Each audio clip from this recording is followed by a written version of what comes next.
Hi everyone, welcome to Shotgun SharePoint. I'm Claire Willett. I'm Ben Jones, Jim Stallings. And today we just finished watching the Windows Build conference, and we're going to talk about what we think its implications could be for SharePoint. Jim, you want to address SkyDrive a little bit? Sure. One of the demos in the Windows 8 keynote given by, what was his name? Chris Jones. Chris Jones. Tan dude. Yeah. Very tan. Was about people with jackets.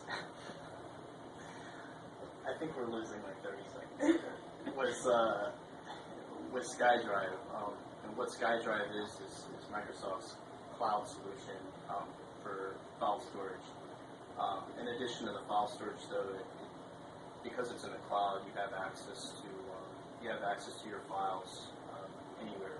So you can connect your home device, you can connect your work device, and you can sync files across both, or pull files into their online solution, and access them from anywhere, or send a link. For instance, one part of the demo, Chris shot up a bunch of photos up to the cloud, and then he sent an embedded link and email that pointed that front of his to the pictures directly to SkyDrive. SkyDrive is just sort of a less feature-rich external SharePoint instance. Yeah, right. You could definitely look at it that way. SharePoint provides document management. SkyDrive won't provide that granularity, but it will definitely provide a place for you to store all sorts of documents. So comparing it to that, it could be less featured SharePoint solution if some organizations just need that lowest common denominator instead of a full-blown foundation instance with all the additional functionality. Right, and you'd think, I suppose, that it would work on any device. At least if Windows 8 does, as promised, work. If they said it was going to be device agnostic. So if that's true, then you could get your files on anything, right? Getting shared files. Yeah, that would probably be their goal, to be cross-browser or cross-platform accessible. Yeah, so if I need to get sort of the results of a build, and it's stored inside of the SkyDrive or SharePoint or something, I can just pull it off, even if I have a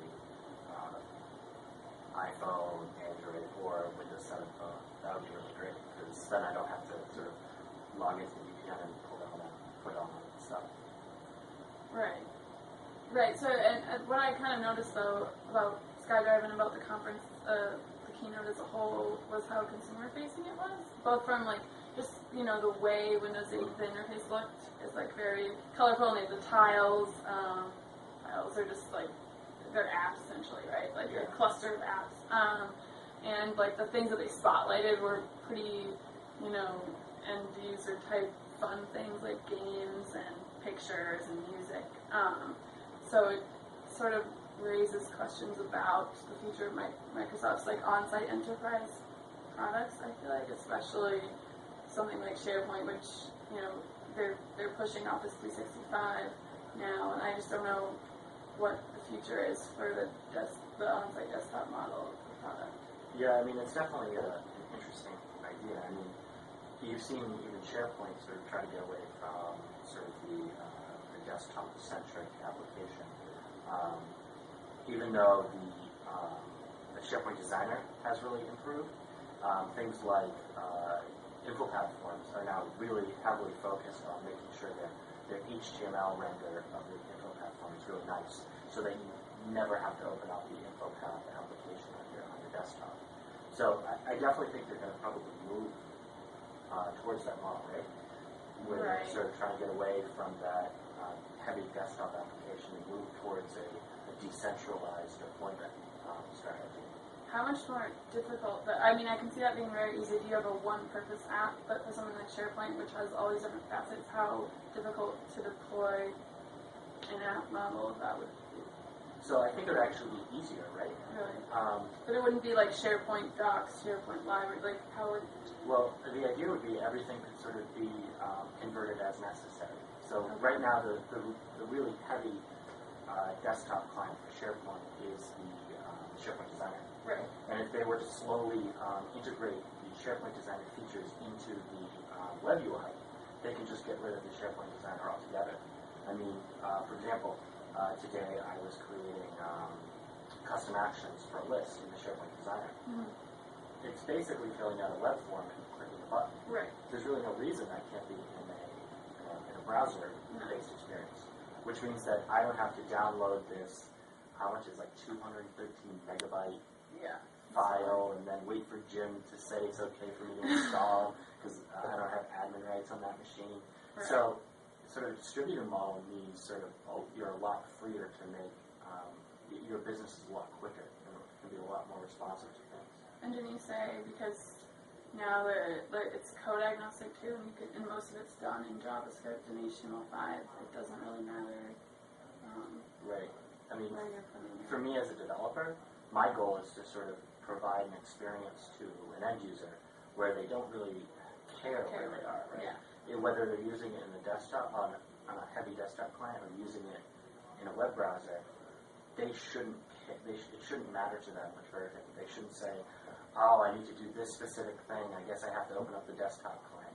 It would be great if they just said, "I need to open up SharePoint because I need to do this thing," whether it's the desktop client or the web client. Yeah. No one should care. And if it's one code base, then every time I add features, it's going to be in both things. So it's a lot easier for me to do. I'm sort of cutting my work in half.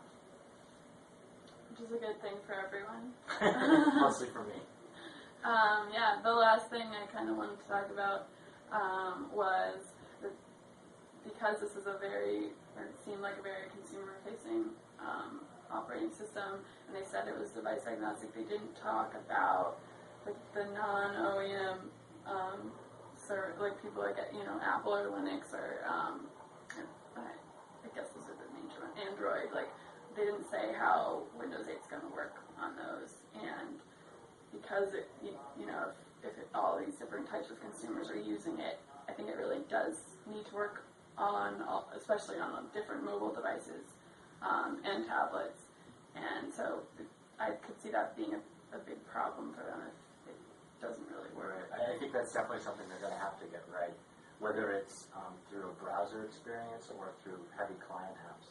They're definitely going to have to get that sort of cross-device experience right, sort of to really get their customer buyback. Yes. Well, I think that